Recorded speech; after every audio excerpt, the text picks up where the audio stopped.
Hello बच्चों, welcome back to my YouTube channel Gautam physics classes. आज हम डिफरेंशिएशन सीरीज में थर्ड लेक्चर लेने जा रहे हैं और आज के लेक्चर के जो दो टॉपिक्स हैं वो हैं चेन रूल और एप्लीकेशन ऑफ डेरिवेटिव्स। बेटा जी, ये दोनों टॉपिक्स आपको फिजिक्स में एक एक्स्ट्रा एज देंगे उन बच्चों से जिन्हें डिफरेंशिएशन आती है, फिर भी अगर आप इन दोनों टॉपिक के साथ अच्छे से डील करेंगे तो आपके लिए डिफरेंशिएशन बेस्ड काइनेमेटिक्स वाले सवाल बहुत ही आसान हो जाएंगे। शुरू करते हैं अपना पहला टॉपिक, जिसका नाम है चेन रूल। चेन रूल ये टॉपिक प्रोडक्ट या डिवीजन की तरह कहीं भी नहीं लगता है, ये हर जगह अवेलेबल है। जब आपको एक फंक्शन ऐसा लगे कि वो कॉम्प्लेक्स है और आपको लग रहा है इसका डिफरेंशिएशन हम नहीं कर सकते हैं, तो फिर यहां इस रूल का हम इस्तेमाल कर सकते हैं। ये प्रोडक्ट में भी लग सकता है, डिवीजन में भी लग सकता है। एक फंक्शन से समझते हैं इसको और बेहतर तरीके से। मान लो एक फंक्शन है y = sin x। इसका डिफरेंशिएशन आपको भी याद है, मैंने आपको फॉर्मूले बोले थे हर्ट बाय हर्ट कर लेने के लिए। dy/dx dy/dx of sin x बेटा जी cos x। बहुत इजी सवाल था, डायरेक्ट फॉर्मूला बेस्ड सवाल था, आपने देखा, सॉल्व कर लिया। लेकिन अगर मैं बोलूं y = sin x², तो आप क्या इस फंक्शन को सॉल्व कर सकते हैं? आप सोचोगे सही तो है, dy/dx dy/dx of sin x², और ये हो जाएगा cos x²। क्या आपको लग रहा है आपका आंसर सही है? बेटा जी, यहां एक सिंगल फंक्शन था sin x और यहां दो फंक्शंस हैं, एक sin x² और एक x², यानी ये एक कॉम्प्लेक्स फंक्शन है। यहां आप एज्यूम करते थे कि यहां x होना चाहिए था। अगर यहां x होता तो आप बहुत आसानी से इस क्वेश्चन को पिछले क्वेश्चन की तरह सॉल्व कर लेते। अब हम ऐसे सवालों को कैसे सॉल्व करेंगे, इसी में मदद करता है हमारा चेन रूल। शुरू करते हैं इसके फॉर्मूले के साथ। बेटा जी, आइए चेन रूल का हम फॉर्मूला देखें। लिखा है, अगर फंक्शन किसी x का है, अगर फंक्शन x का है, जरा ध्यान से सुनेंगे, अगर फंक्शन x का है और इस या y = ऐसा समझ ले, function of g of x, यानी कैसा, एक f भी है और उसके अंदर एक और g भी है, यानी y में दो वेरिएबल्स हैं, यानी y दो वेरिएबल्स पे डिपेंड कर रहा है, एक f पे और एक दूसरा g ऑफ x पे। तो इसमें हम करते क्या हैं, y = f of gx, f dash of y dash, मतलब इसको डेरिवेटिव आप कहते हैं, इसको लोग डैश भी लिख देते हैं, f dash of gx into बेटा जी g डैश x, यही होगा इसका formula, into g dash x। इसी को ध्यान रखिएगा बेटा जी, ये इसी को हम कहते हैं चेन रूल। अगर आपको अब भी नहीं समझा तो मैं एक आसान डेफिनेशन इसको सुनाता हूं। बहुत सारे राइटर्स इसको, इंग्लिश राइटर्स नॉर्मली इस चेन रूल को लिखते हैं y dash = derivative of outward, यानी outside, into derivative of inside, या डेरिवेटिव ऑफ इनसाइड। दोनों में से कोई भी फॉर्मूला आप याद रख सकते हैं। y अगर f ऑफ gx है, या तो y डैश, जिसको आप डिफरेंशिएशन कह रहे हैं, = f dash gx into g dash x, या y dash = derivative of outside into derivative of inside. ठीक है, एक लेबनिज मेथड में भी इसका एक फॉर्मूला है, लेकिन मुझे अभी उसकी जरूरत नहीं है तो मैं नहीं बता रहा हूं बेटा जी। यहां देखें, derivative of outside into derivative of inside. ठीक है, यानी पहले हमें बाहर का डिफरेंशिएशन करना है, फिर हमें अंदर का डिफरेंशिएशन करना है। ठीक है, ये फॉर्मूला हो गया आपके लिए, इसी फॉर्मूले को देख लें और इससे ही इसको कुछ लोग चेन रूल को आउटसाइड इनसाइड रूल भी इसीलिए बोलने की कोशिश करते हैं। आइए हम देखते हैं इस पे अब सवाल। लिख लें बेटा जी इस फॉर्मूले को, मैं इस पे आपको सवाल बनाने की कोशिश करता हूं। Derivative of outside into derivative of inside. वापस से अपना सवाल है y is equal to sine x square. आपको इस क्वेश्चन को सॉल्व करना है। ध्यान से देखें तो यहां दो फंक्शन है, एक साइन एक्स स्क्वायर, एक साइन एक्स स्क्वायर पूरा का पूरा, और दूसरा फंक्शन है एक्स स्क्वायर। यानी यहां दो फंक्शन है, एक साइन एक्स स्क्वायर और दूसरा साइन एक्स स्क्वायर पूरा का पूरा। ये फुल फंक्शन और ये दूसरा फंक्शन, यानी कुल मिला के यहां दो पॉकेट्स में फंक्शन है और हमें इन दोनों पॉकेट्स को सॉल्व करना पड़ेगा। देखते हैं कैसे होगा। बेटा जी आपका मन था कि यहां पे आपको x मिले, तो इसे सपोज कर लो x, कोई फर्क नहीं पड़ता। इस पूरे फंक्शन को x सपोज कर लो, इसको मैं x जैसा दिखा देता हूं, x सपोज कर लो। और बेटा जी आप लिख दो, अब जरा देखो यहां पे, तो dy बाई डी एक्स दोनों तरफ है, is equal to d by d x of sine x, इसको मैंने ऐसे क्रॉस x दिया है, into multiplication sine d by d x of x. Clear है? जरा देख लेते हैं वापस, dy by d x is equal to, अब आपने इस x किसको एज्यूम किया था बेटा, साइन एक्स स्क्वायर को, तो d by d x sine का, साइन एक्स का cos of x into d by d x of x कितना होता है बेटा जी, d by d x of x होता है 1, यानी जो भी हो वहां पे एक्स का फंक्शन। ठीक है, cos of x into d by d x of x होता है 1, यानी एक्स पे पावर 1 होगा, लेकिन यहाँ पे एक्स तो एक्स स्क्वायर है, तो यहाँ पे D by d x of x square.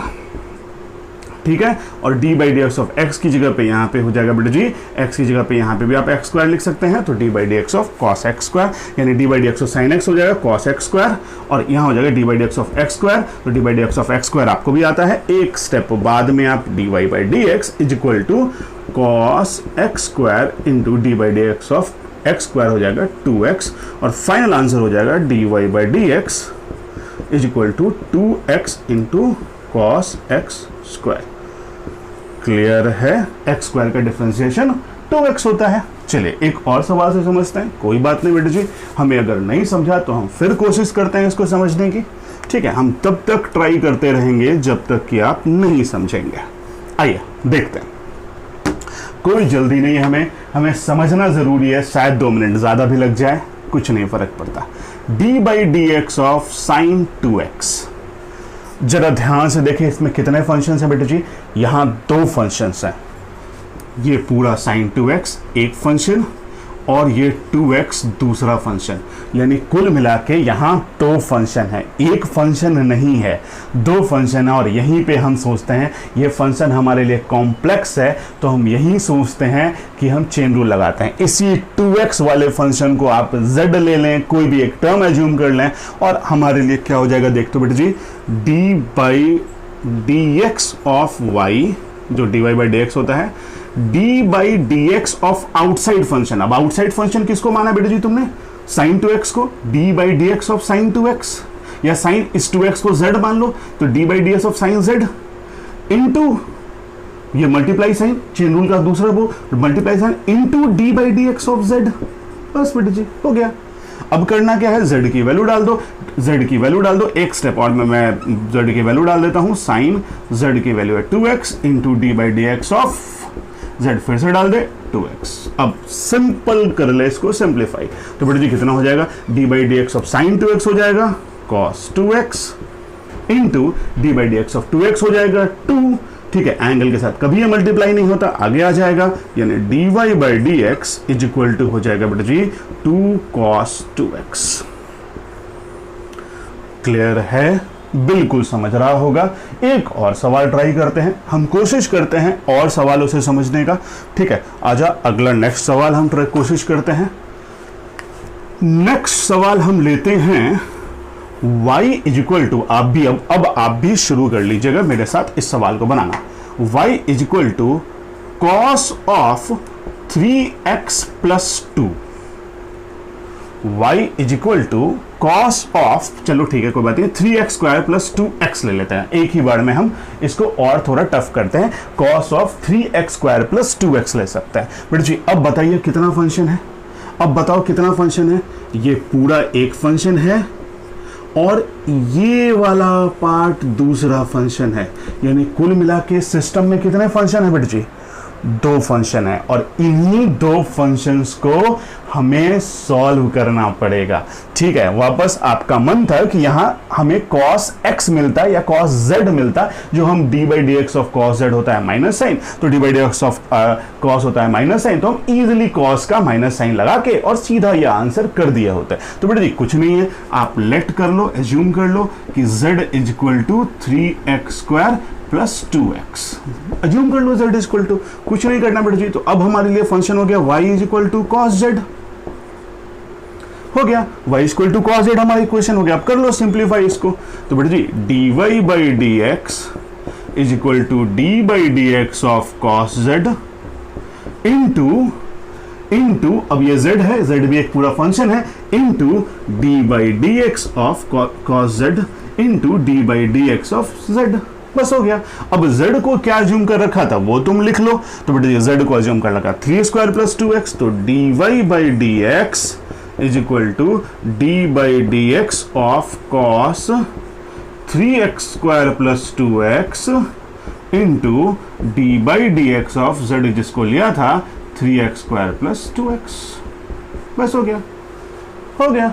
z assume कर रखा था, z y x, कुछ भी x भी अज्यूम कर लो यार, तुम्हें लग रहा है यहाँ पे सर यहाँ पे डेरिवेटिव x का होना है और यहाँ अपना z लिख लिया, 2 डिफरेंट टाइप के फंक्शन लिख रहा है, मैंने तो बस आपको समझाने के लिए यहाँ z लिखा है। आप चाहें तो यहाँ x भी लिख सकते हैं, y भी लिख सकते हैं, बस वो एक समझने की बात है कि आप z समझे, y समझे, x समझे।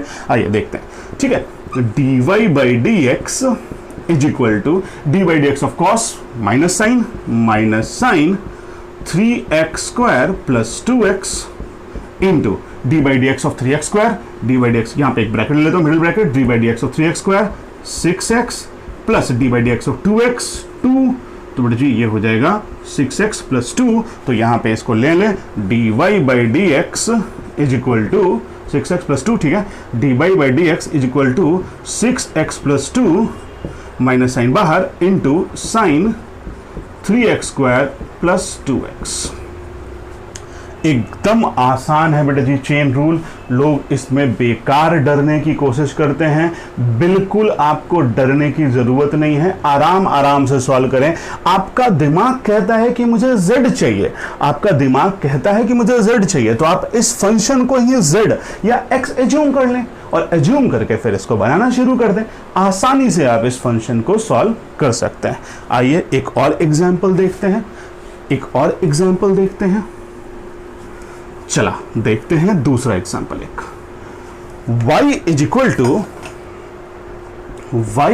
To e to the power x, इसका डिफरेंशिएशन कितना होता है, इसका डिफरेंशिएशन होता है dy by d x of e to the power x, dy by d x of e to the power x is equal to होता है d by d x of e to the power x is equal to होता है e to the power x ही, तो हमें ये भी पता है, तो इसका हमें कुछ दिक्कत ही नहीं है, ये हमें पता है, यानी d by d x of e to the power x होता है e to the power x। अब मैं क्या करता हूं, इस फंक्शन में e to the power x ना लेके e to the power 3x ले लेता हूं, यानी y is equal to e to the power 3x, ठीक है। अगर function y is equal to e to the power 3x हो गया तो हम इसमें क्या कर सकते हैं, अब बता बेटे जी इसमें कितने फंक्शन हैं, जरा हम ध्यान से सोचते हैं और सोचते हैं कि इसमें कितने फंक्शन हैं। तो इसमें 2 फंक्शन है बेटे जी, एक e to the power 3x पूरा और दूसरा 3x, ठीक है, एक e to the power 3x पूरा और दूसरा 3x। तो अगर e to the power 3x पूरा और दूसरा 3x, तो हमें दो फंक्शन मिल गए हैं, कुछ नहीं करना बेटे जी, एकदम इजी है। हम करें क्या कि इसे हम 3x को z या कोई भी एज्यूम कर ले, let 3x is equal to z, आप अब समझने लग गए हैं, dy by d x is equal to पहले derivative of outer function e to the power 3x into d by d x of 3x, बस हो गया बेटा जी। अब e to the power z था ये, इसको मान लो z अज्यूम कर लो, e to the power z into d by d x of z, एक स्टेप बाद लिख दूंगा, आपको कोई फर्क नहीं पड़ता। dy by d x is equal to e to the power z का होगा e to the power z into d by d x of z की जगह ला लो 3x, हो गया। तो बेटा जी dy by d x is equal to e to power z की जगह z की वैल्यू डाल दो 3x into d by d x of 3x equal to 3, तो यानी बेटा जी हो गया dy by d x is equal to 3 into e to the power 3x, 3 into e to the power 3x। ये कुछ क्वेश्चंस हो गए चेन रूल के, जिसमें हम चेन के प्रोसेस से फिर से समझाता हूं, derivative of outside into derivative of inside function हम लेके करते हैं। बेटा जी मैथ्स वाले स्टूडेंट्स के लिए मैं बोलना चाहता हूं कि कभी कभी होता क्या है कि सवाल डबल चेन रूल भी लगते हैं, ट्रिपल चेन रूल भी लगते हैं। बेटा जी घबराने की जरूरत नहीं है, वहां भी आप इतना ही इजीली फंक्शन कर सकते हैं। ठीक है, एक आखिरी सवाल मैं आपके लिए लेता हूं, टीचर हूं बेटा जी तो लगता है कि एक और सवाल बता के जाऊं तो बच्चों का फायदा होगा, तो एक आखिरी सवाल लेता हूं चेन रूल के लिए। वैसे मुझे पता है कि आप चेन रूल ऑलमोस्ट समझ गए होंगे। ठीक है, आइए देखते हैं एक आखिरी सवाल। अच्छा बेटा जी y इज इक्वल टू, अब आप इस सवाल को ध्यान से करेंगे, root under x square plus 1, ये हमारा क्वेश्चन है बेटा जी। आपको भी याद है ग्राउंड फ्लोर पे कोई भी चीज डिफरेंशिएट इंटीग्रेट नहीं होती, तो इसे हम ऊपर लेके चले जाते हैं, तो यही फंक्शन हो सकता है x square plus 1 to the power 1/2। फिर से फंक्शन कॉम्प्लेक्स है, इसमें दो डेरिवेटिव का सेट है, एक x square plus 1 to the power 1/2 पूरा एक, और दूसरा अंदर जो डेरिवेटिव है वो है एक्स स्क्वायर प्लस 1, यानी फिर से दो है, तो हमें क्या करना पड़ेगा, differentiation of outside into differentiation of inside. तो हम शुरू करते हैं इसको। बेटा जी किसी एक को z अज्यूम कर लें, अब आपको वैसे भी उसकी जरूरत नहीं है। dy by d x is equal to d by d x of पहला function x square plus 1 to the power 1/2 into d by d x of दूसरा function x square plus 1 inside function, differentiation of outside function into differentiation of inside function. dy by d x is equal to, ये simple power rule से बन जाएगा 1/2 into x square plus 1 to the power 1/2 minus 1 n minus 1 into d by d x of x square होता है 2x और D by d x of 1 होता है 0, तो मैं ऐसे लिख देता हूं d by d x of x square, ठीक है, 2x plus 0, dy by d x is equal to 1/2 into x square plus 1/2 minus 1, यानी माइनस 1/2 इंटू 2x हो गया। इसको यहां से 2 से 2 कट गया है, तो बेटा जी dy by d x is equal to x into x square plus 1 to the power minus 1/2। इसको चाहें तो आप फंक्शन बना के लिख सकते हैं x upon x square plus 1 to the power 1/2। ये हो गया हमारा पूरा का पूरा फंक्शन। बिल्कुल आपको समझा होगा, कहीं भी इसमें कोई दिक्कत नहीं है। यहाँ पावर रूल, यहाँ पावर रूल और यहाँ मल्टीप्लिकेशन साइन, बिल्कुल आसान है। यहाँ एक मल्टीप्लिकेशन साइन, ठीक है। ये है बेटा जी चेन रूल के कुछ क्वेश्चन।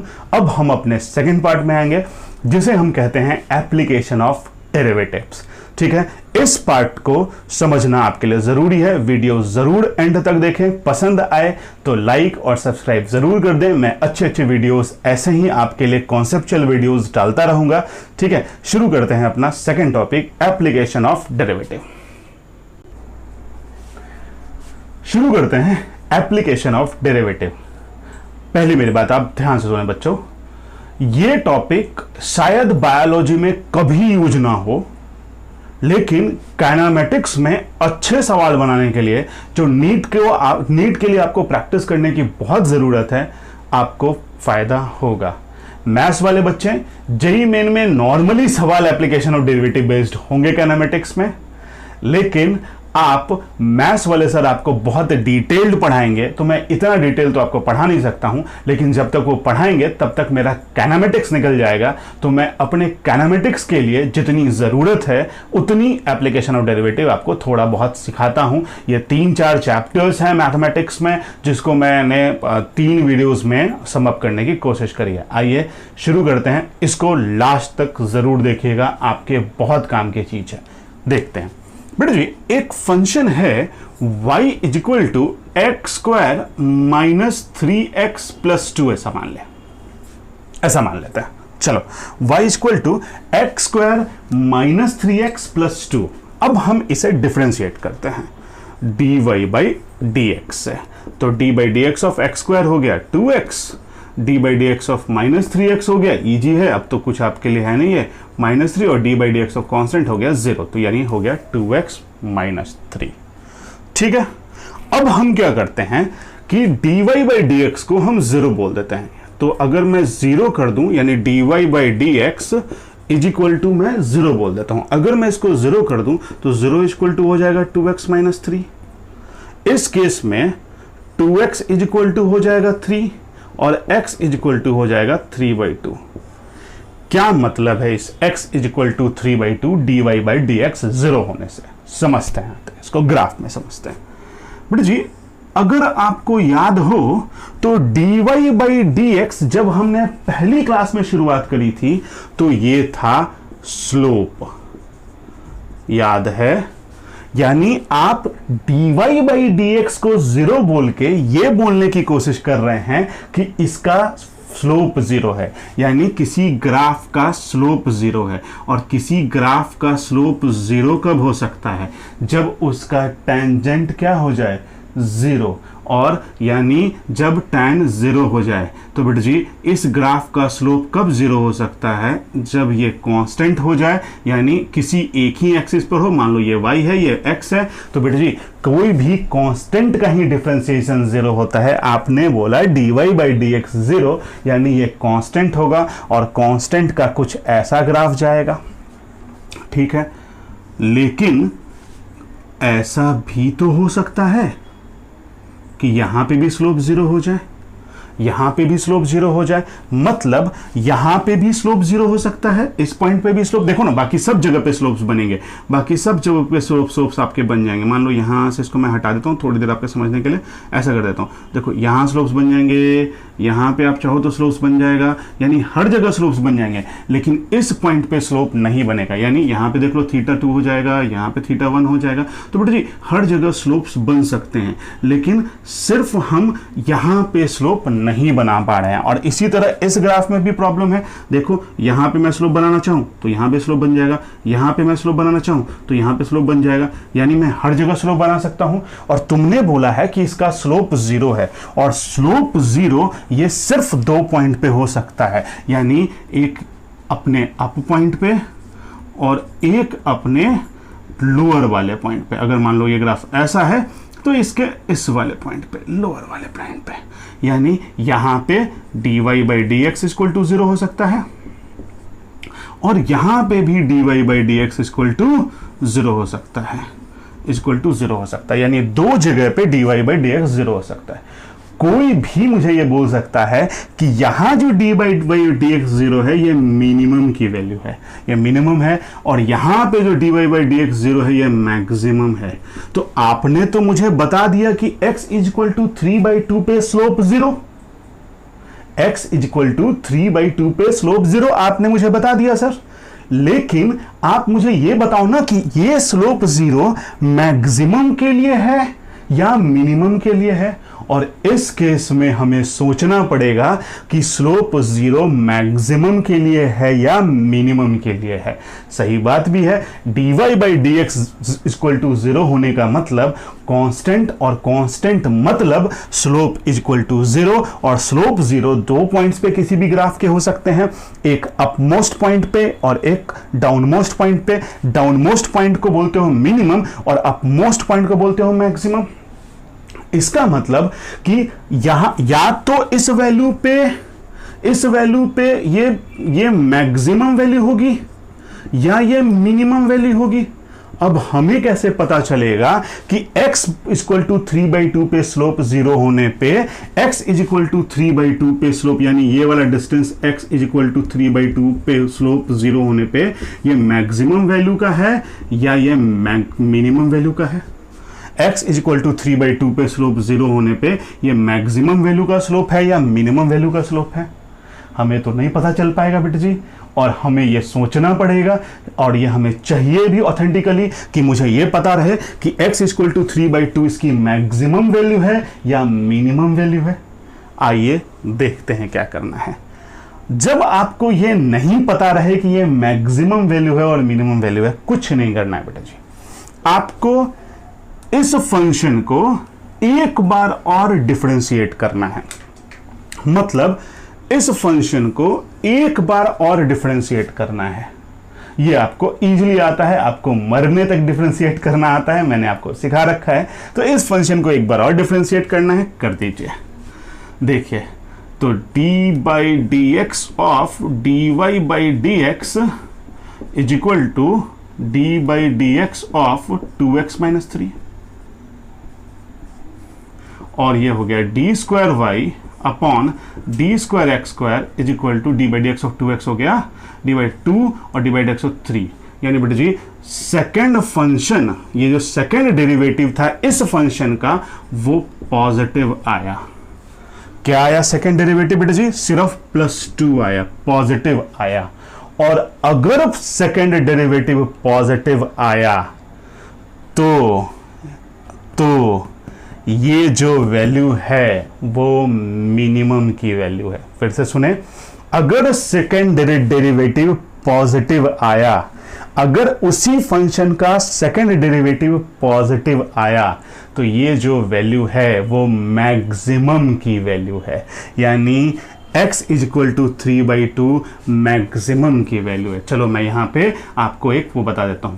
और अगर सेकेंड डेरिवेटिव नेगेटिव आया होता, तब जो ये वैल्यू होती वो मिनिमम की वैल्यू होती। थोड़ा इसको लिखते हैं, यहां पे मैं इसको लिखता हूं।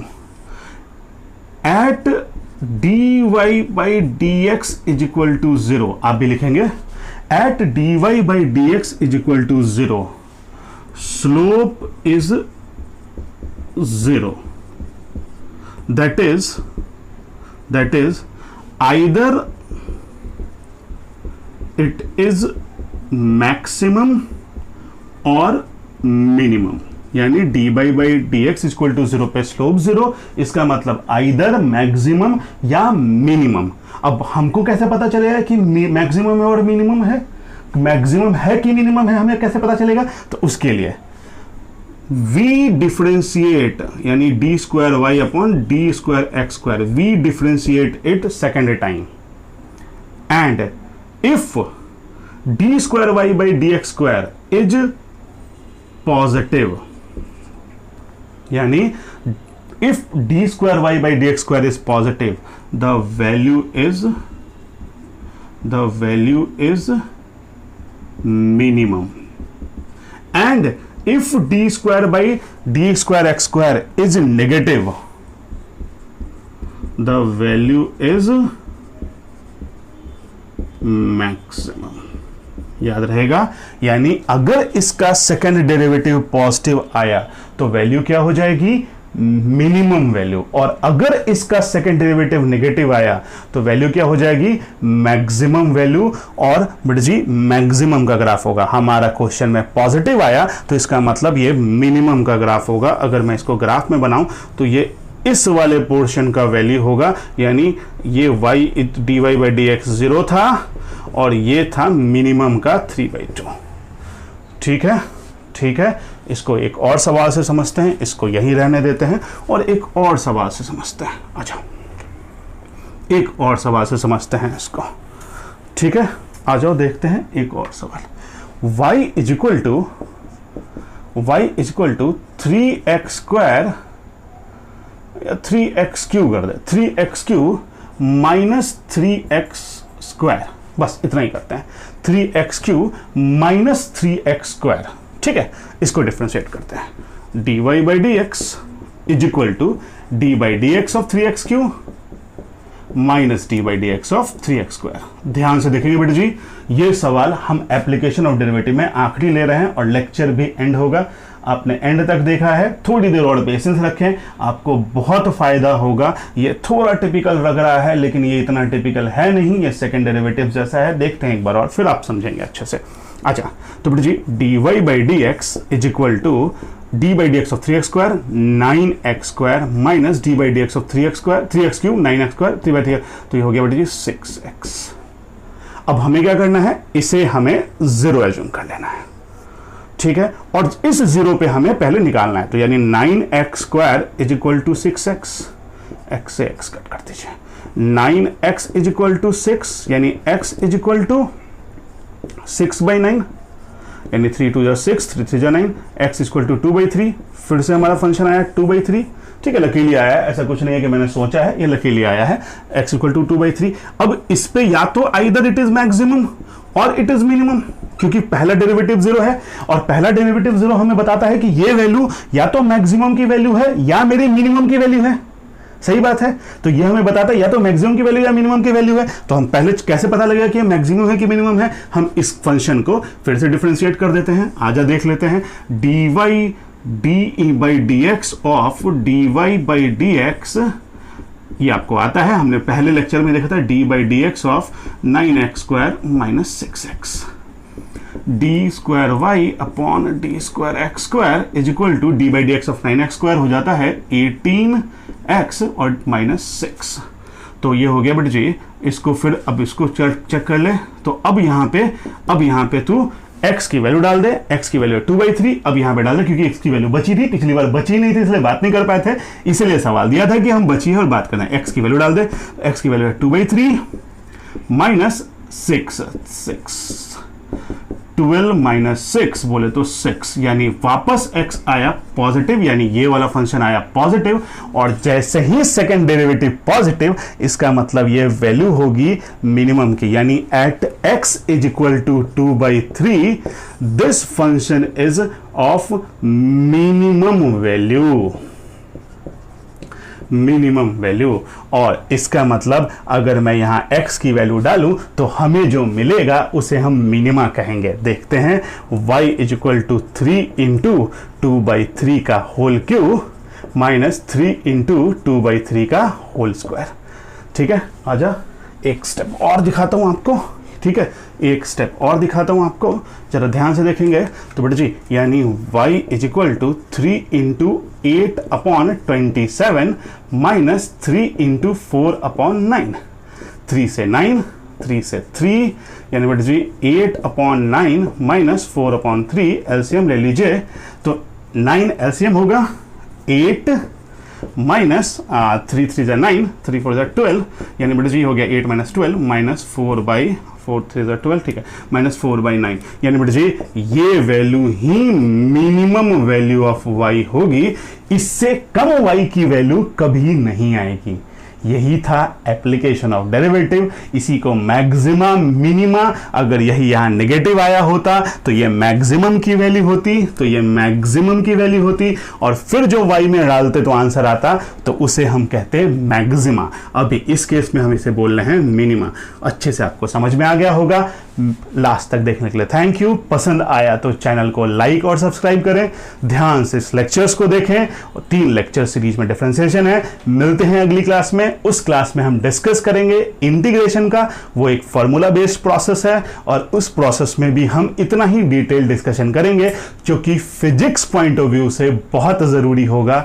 ठीक है, लाइक और सब्सक्राइब करें, मेरा सपोर्ट बढ़ता रहेगा, और आपको बोलता हूं, प्रॉमिस फिर करता हूं, लेक्चर्स डालता रहूंगा। ठीक है, देखने के लिए thank you, bye, meet again.